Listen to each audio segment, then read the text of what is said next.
So I decided to play this game. I've had it, in my library for quite some time. It's been on Game Pass for a bit, and finally got around to playing it.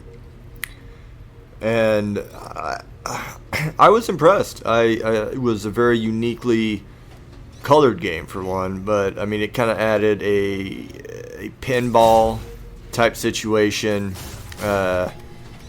With a kind of like running through the dungeon, three-fourths view type of, view on it. It's, you see here, running around and, you solve these puzzles that either unlock little secret rooms so you can get a better weapon, or, further along to open up other doors or get the energy to open doors. And, it's a great idea. The controlling's a little wonky, and it really doesn't tell you much of anything as you go through, kind of leaving you having to figure it out. Not that that's necessarily a bad thing, but it's just the controls just seem like they don't work entirely like they should. It's just kind of like, you want to do something intuitively, when you're playing the game. And as you can see here, I'm just having issues just trying to, stay out of the way and collect these little balls. So you're paying attention to, 4 or 5 different things at once. And I found that most of the time, here's that little secret passage I was talking about, and a weapon that you find. I find that these, the controlling was a really, it kind of made me not want to play the game, right? Having to, fight the controls more than the creatures or whatever it is on the screen that I'm fighting. They just don't work very well with it, and it's a really bad thing. It really takes away from the overall enjoyment of this game. I will say that I was able to, crank out about, 200 to 300 gamer score on it. Really, the first 20, 30 minutes of playing it. After that, though, things slow down a little bit for you, and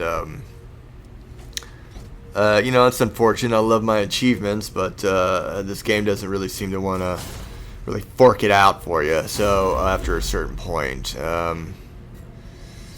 be it as it may. Should you play this game? Yeah, for 30 minutes.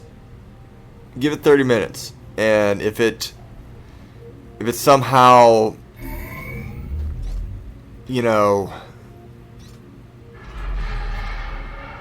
works for you, then, continue playing, alright? Don't just, think that I have to dictate things for you.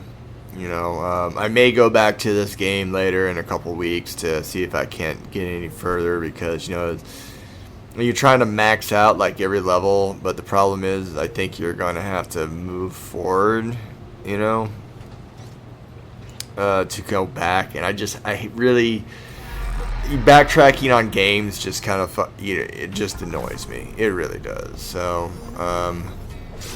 anyways, it's a neat little game. It's got some puzzlers. Oh yeah, so here we are. This is what really actually made me really extremely frustrated. Is that, so here it is. This guy, you're trying to knock off all these little balls and shit like that. Okay, and now you have the whatever the creature in the well is coming up and it's shitting out these little yellow balls. Well, these little yellow balls, they don't stop coming, and all of a sudden they start filling up the screen, and it's